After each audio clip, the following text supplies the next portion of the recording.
30 अक्टूबर 2023 शाम के लगभग 7:30 बजे हुए थे, लेकिन अभी तक सुगागर कोचिंग से घर नहीं लौटा था। लेकिन उसके माँ के कई बार कॉल करने पर उसका फोन स्विच ऑफ आ रहा था और फिर उसकी माँ ने उसके दोस्तों के पास कॉल किया तो पता चला कि वो तो कोचिंग से अपने समय से वहाँ से निकल चुका था, लेकिन अभी तक वो घर क्यों नहीं लौटा। और ये ऐसा उसके साथ पहली बार हो रहा था कि 16 साल का कुशागर बिना बताए रात को अपने घर से बाहर था। और फिर उसी समय कुशागर की मां ने कुशागर के पिता को कॉल करके यह बात बताई कि कुशागर अभी तक घर लौटा ही नहीं। और फिर कुशागर के पिता ने उसकी मां से कहा कि तुम चिंता मत करो, वो आने ही वाला होगा। और अब उन्हें क्या पता था कि वो अब कभी भी नहीं आएगा। और फिर काफी समय इंतजार करने पर भी कुशागर घर नहीं लौटा। समय लगभग रात के 8 बज चुके थे और तभी उसकी माँ की नजर बालकनी में पड़े लेटर पर पड़ती है। माँ की चिंता आसमान छू रही थी और फिर उसकी माँ ने बालकनी में जाकर उस लेटर को उठाया और उसको पढ़ना शुरू किया, क्योंकि वो लेटर धमकी भरा होने के साथ उसके अंदर धार्मिक शब्द भी लिखा हुआ था, जैसे कि अल्लाहू अकबर। लेटर को पूरा पढ़ने के बाद कुशागर की माँ ने उसके पिता को ये सारी वारदात बताई और फिर उसके पिता जल्दी अपने घर पर आते हैं और फिर वो इसके बारे में पुलिस को इन्फॉर्म करते हैं। आखिर क्या लिखा हुआ था उस लेटर में और कुशागर घर क्यों नहीं लौटा और क्या हुआ था उसके साथ, इसके पीछे की क्या कहानी थी, जानेंगे आज की इस वीडियो में।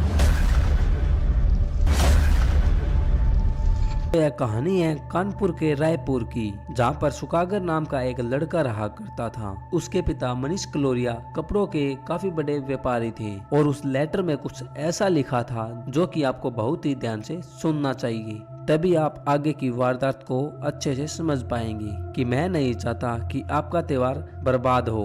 आप मेरे हाथ में पैसे रखो और लड़का 1 घंटे बाद आपके पास होगा। हम आपको फोन करेंगे। अल्लाहू अकबर।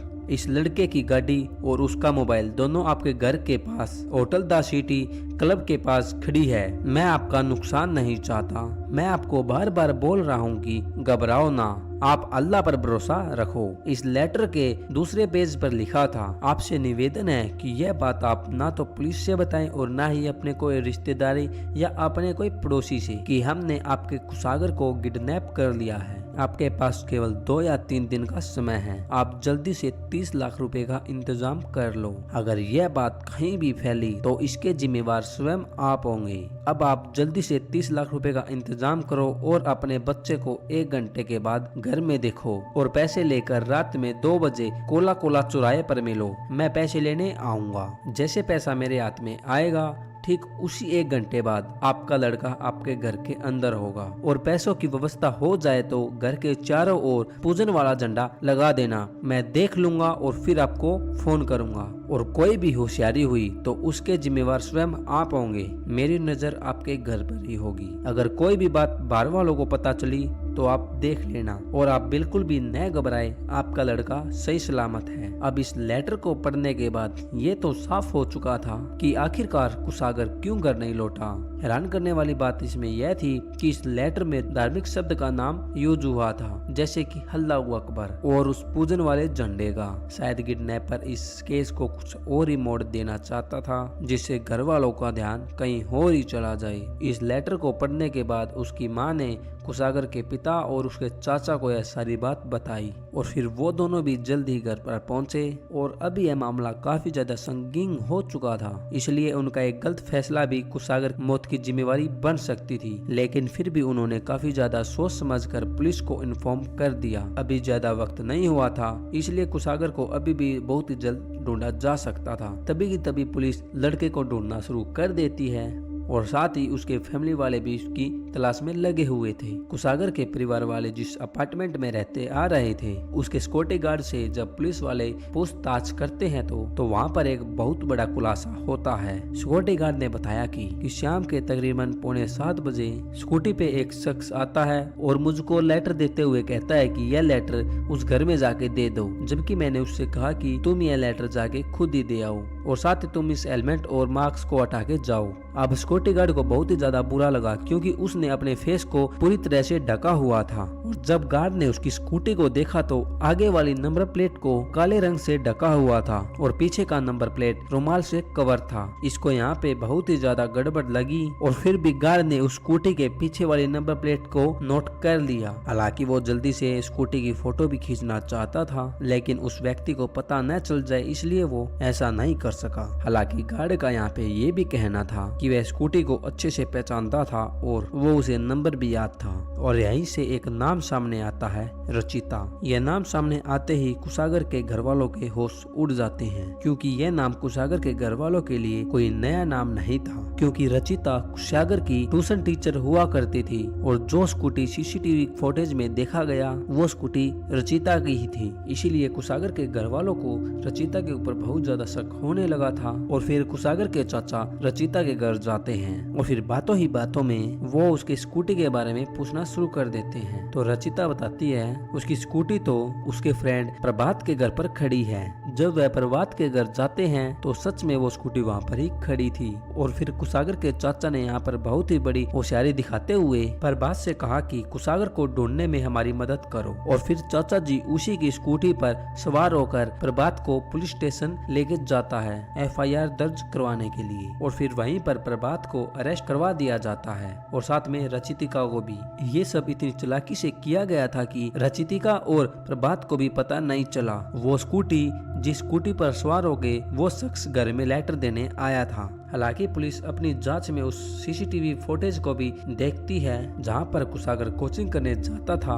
वहां की फोटो देखकर यह पता चलता है कि कुशागर अपने समय से निकला तो था और तभी रास्ते की एक फुटेज में यह पता चला कि वो अपने घर की ओर न जाकर बल्कि किसी और रास्ते पर जा रहा होता है। वहीं थाने में मौजूद प्रभात और रचिता अब पूछताछ शुरू कर दी जाती है। हालांकि शुरुआती दौर में प्रभात कुछ भी नहीं बता रहा था, वो इधर उधर की बातें बताकर एक्सक्यूज लगाता जा रहा था। लेकिन तभी इन दोनों को अलग अलग बिठाकर पूछताछ की जाती है तो रचिता टूट जाती है और फिर सारी की सारी सच्चाई पुलिस वालों को बता देती है। और फिर पुलिस वाले प्रभात को बोलते हैं रचितिका ने हमें सब कुछ बता दिया है, अब अच्छा रहेगा कि तुम भी सारा सच सच हमें बता दो। और फिर यहीं से एक छोटी सी कहानी निकलती है। रचितिका हिमाचल प्रदेश की रहने वाली थी। अपनी माँ के गुजर जाने के बाद खानपुर के रायपुर में यह अपने पिता के साथ रहने लगती है। हालांकि पिता के गुजर जाने के बाद अब वो प्रभात के अपार्टमेंट में रहना शुरू कर देती है और फिर धीरे धीरे इन दोनों में गहरी दोस्ती हो जाती है।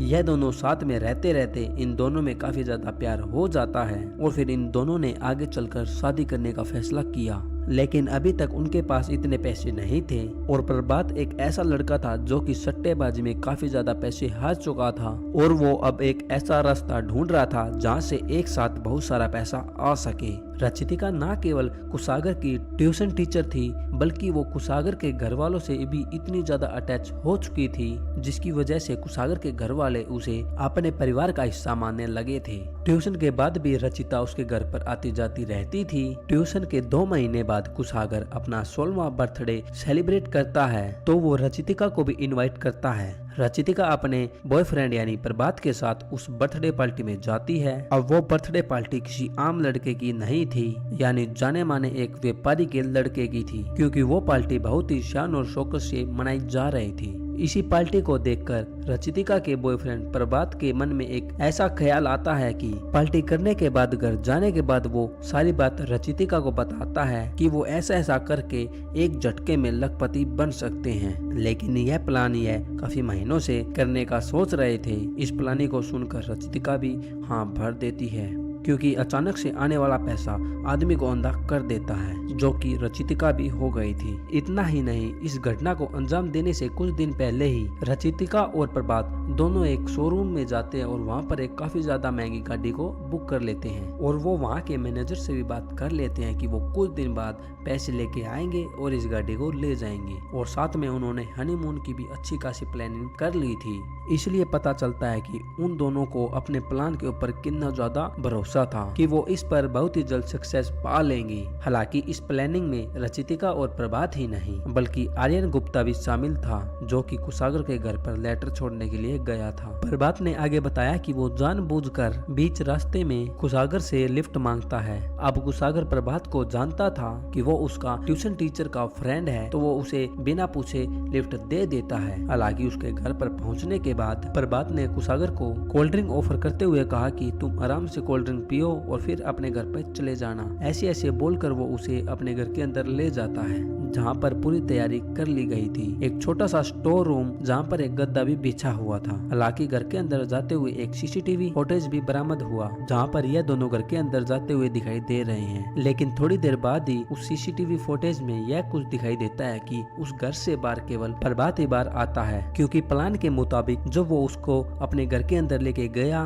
कुशागर के मुंह में उसने जबरदस्ती कपड़ा ढूसा और उसके हाथ पैर बांधकर उसके गले में रस्सी लपेटकर उसकी सांसें हमेशा के लिए रोक दी। और जब पुलिस उस घटना स्थल पर पहुंचती है और तभी ताला तोड़कर स्टोर रूम को देखती है, तो सच में वहाँ का दृश्य बहुत ही ज्यादा भयानक था, क्योंकि वहाँ पर बहुत ही बुरी हालत में कुशागर मिलता है, जिसको बहुत ही बुरी तरह से टॉर्चर किया गया था। और कुशागर अब इस दुनिया में नहीं रहा, यह खबर उसके घर वालों को बहुत ही तोड़कर रख देती है कि चंद पैसों के लिए उसी की ट्यूशन टीचर ने अपने बॉयफ्रेंड के साथ मिलकर इस घटना को अंजाम दिया, जबकि कुशागर के परिवार वाले उसकी ट्यूशन टीचर को अपने परिवार का सदस्य मानते आ रहे थे। हालांकि सच्चाई सामने आने से पहले पुलिस वालों ने इस केस को लव ट्रायंगल के नाम से जाना। कहने का मतलब 24 साल की रचितिका और 24 साल का कुशागर, इन दोनों के बीच में प्रेम संबंध होने की वजह से प्रभात ने जेलिसी में आकर उसको मार डाला, पर ऐसा बिल्कुल भी नहीं था। यह खबर झूठी निकली, क्योंकि उनकी कॉल डिटेल में कोई ऐसी बात पाई नहीं गई जिससे कि उनका प्रेम संबंध साबित किया जा सके। हैरान करने वाली बात यहाँ पर यह है कि अगर उनको फिरौती की रकम वसूली करनी थी तो बेचारे उस कुशागर को मारा ही क्यों, और मारने के बाद उस घर पर लेटर छोड़ने के लिए गए क्यों। और इसके पीछे की जो वजह निकल कर आई है कि जो लड़का मारा गया है वो उनको अच्छे से जानता था, जबकि वो कुशागर के घर वालों से पैसे लेके उसे छोड़ भी देते तो कुशागर बता देता कि उसने मैं किडनैप किया, उन्होंने ऐसे ऐसे आपसे पैसे लिए हैं, इसीलिए उन्होंने उसे मार दिया। और उनकी आगे की प्लानिंग ये थी कि वो पैसे लेके जलंधर भाग जाएं। उन्होंने टिकट भी करवा रखी थी कि जैसे ही पैसे मिलेंगे वो वहाँ से जलंधर भाग जाएंगे। हालांकि अब इन तीनों अपराधियों को पकड़कर जेल में डाल दिया गया है, लेकिन अब कुशागर के घर वालों की मांग ये है कि इन तीनों को फांसी देनी चाहिए। और दोस्तों, अब मेरा भी आपसे यही सवाल है कि इन तीनों को कैसी सजा मिलनी चाहिए। आप अपनी राय कमेंट सेक्शन में जरूर दें, साथ ही वीडियो को लाइक करें और चैनल को भी सब्सक्राइब करें। मिलते हैं जल्दी एक ऐसी वीडियो के साथ।